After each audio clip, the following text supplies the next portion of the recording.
verse 50. Sapagkat ang sinumang sumusunod sa kalooban ng aking amang nasa langit ay siya kong ina at mga kapatid. No? Napakaganda po yung mensahe sa atin ng Panginoon. No? Kung sino daw ang sumusunod, no, sa ating amang nasa langit ay siyang kinikilala kong ina at aking mga kapatid. Ganon din po tayo ngayon na naniniwala ako na meron tayong special blessings galing sa ating Panginoon. Kasi masarap matulog, di ba? Lalo ngayong oras na ito, mainit-init, masarap maghayang-hayang, no? Masarap manood ng TV o kaya mag-relax. Pero ang Diyos ang pumili sa inyo rito, no? Kaya hindi po kayo ang may gusto nito, kundi ito'y plano ng Diyos na makasama namin kayo. Kung ano man ang plano niya, kung ano mang hinanda niyang biyaya sa inyo, siya at kayo na po ang mag-usap. Amen? At naniniwala ako na merong plano ang Diyos para sa ating lahat. Sa aming ginagawa na Christ on the Block, isa po ito sa gawain ng ating simbahan kung saan tayo po sa Children of Light tumutulong sa ating simbahan upang ating mga kapatid makabalik na sa ating inang simbahan. Marami na pong lumipat sa ibang sekta kasi tayo ng mga Katoliko, minsan papatay-patay, papitik-pitik. Nasa renewal na, pilit pang lalabas. Pilit pang lumabas sa gawain. Kaya po, pag sinabi ko po kasing renewal, meron po kaming ginagawang Catholic Life in the Spirit Seminar tuwing katapusang Sabado ng buwan. Po, sabi sa akin ni Brother Benny Canester, mag-ano kaya tayo dito, magkaroon kaya tayo ng Catholic Life in the Spirit Seminar dito sa lugar. Sabi ko, kung marami, gawin natin. Pero kung mga 30 lang, hakutin na lang natin doon sa community para maramdaman din nyo at maranasan din nyo ang ating mother unit. Doon po yun sa gitna nga po ng Philippine Rabbit at saka Genesis Bus Station. Meron po tayong building doon na bigay din sa atin ng Panginoon. Ito po, yung building na yun ay isang biyaya sa atin ng Diyos na buhay. No, sabi ni Mr. Mira, isi-share ko raw tungkol sa ikapo. Totoo po, hindi po tayo mayaman, ngunit dahil nga inaangkin natin na anak tayo ng Diyos, na tagapagmana tayo sa kayamanan ng ating Diyos na buhay, kaya inaangkin natin na meron talaga siyang hinahanda para sa atin. Yung building na po yun, ito'y fruit ng pagbibigay talaga ng 10%. Yung pag-iikapo ko po, 1988 pa po ako nag-umpisa niyan. Talagang 10% sa gross income ko noon as bilang employee, binibigay ko po yan sa Panginoon. Binabalik ko po mula nung nag-Catholic Life in the Spirit Seminar. Nag-attend ako ng Catholic Life in the Spirit Seminar September 17, 18, 1988. At mula noon, pinapractice ko na po yung ikapo. Kasi sinasabi po talaga yan sa Biblia. Ang salita ng Diyos ay buhay, na kahit saan tatama. At itong verse na ito, sa Malakias chapter 3 verse 10, sinasabi po niya doon na ibigay mo ng buong buo ang iyong ikapo upang matugunan ang pangangailangan ng aking templo. Ang templo po ng Diyos, yung mga anak niya, tayo po, marami mga may nangangailangan. Hindi lang po sa pera, hindi lang po kailangan natin mag-ikapo sa ating oras. Sa ating itong binigay yung oras para sa Diyos, isang pag-iikapo na po ninyo ito kay Lord. Bakit binibigyan ko ng emphasis ang oras? Di ba po tayo, ang turo ng ating sanlibutan, na magsimba daw tayo isang oras lang, isapat na. Brothers and sisters, ito po ay katuruan ng araw pa.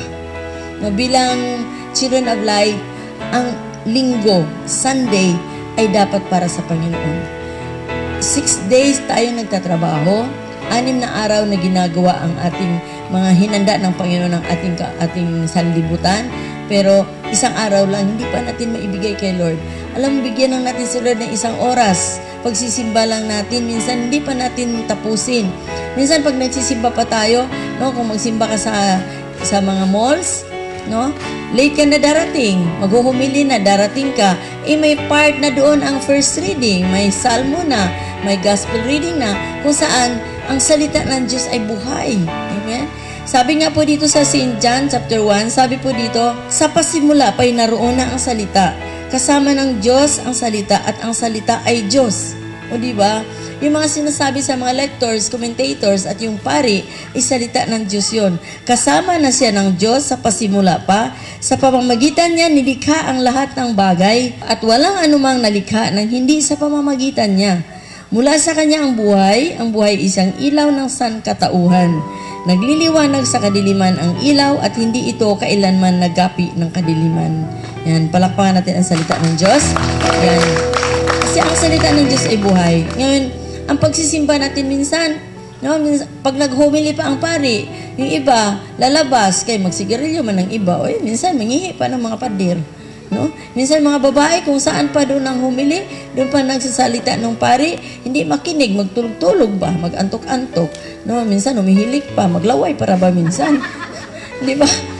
Kasi nga, hindi natin masyadong dinidibdib ang salita ng Diyos. Bakit? Hindi po natin binabasa ang Biblia. Brothers and sisters, mula ngayon, narinig na po ninyo ang salita ng Diyos, kailangan natin magkaroon tayo ng isang, tag-iisa tayong Biblia. Amen ba? Tag-iisang Biblia po mga kapatid. Nakakalungkot ngayong panahon na ito. Ang isang tao minsan makita ko, no, halos kinukwentas ang cellphone. Minsan 2-3 ang cellphone, pero Bible wala in town, kaluoy. Wala talagang Bible. No? Kaya nga po, ito'y pinapalaganap namin talaga. Brothers and sisters, ang Biblia ay salita ng Diyos. Alam niyo po, marami na kaming nangyari sa amin na hindi namin ginagawang anting-anting ang Biblia. Pero ang Biblia, naniniwala ako na tagang nakapagpapagaling ang salita ng Diyos. At mismo ang Bible ay nakapagpagaling. No, last 2 weeks ago, meron po kaming member na lay minister namin.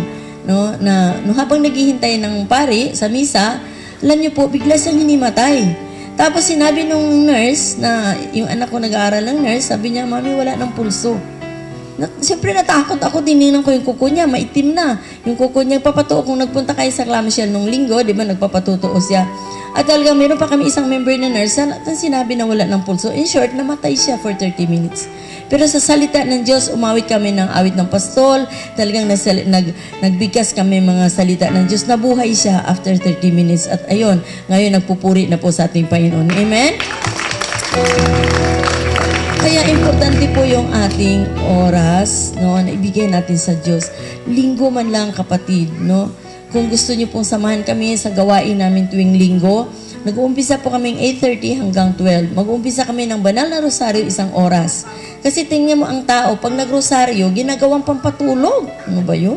Ginagawa pang sleeping pills. Sabihin pa, hindi ako makatulog mo, rosaryo na lang ko. Oy, yun, pag umpisa pa lang ng rosaryo, ama namin, pagising sa umaga, nasa ama namin pa rin.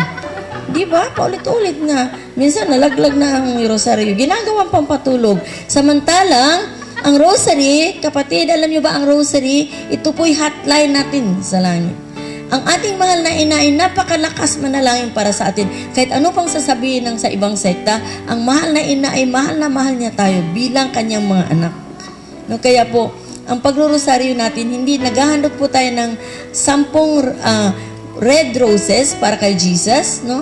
At yung isang malaki, isang white rose po yan. Ino-offer po natin yan sa Panginoong Hesus mula sa ating mahal na ina. At sa pamagitan nga po natin. Kaya po, hindi po natin pwedeng basta-bastahin ang pagrorosaryo. Minsan pa tayo magrosaryo, rapapap, ang bilis-bilis. Hindi pa nga abot ng, matapos ang ama namin, nag-abagin Mariana. No? Kaya nga po, yun, ating pagdadasal po ayusin natin. Kasi Diyos yan ang ating pinapanalangin. So ating oras po, ibibigay natin sa Panginoon. At sabi nga po sa Biblia, sa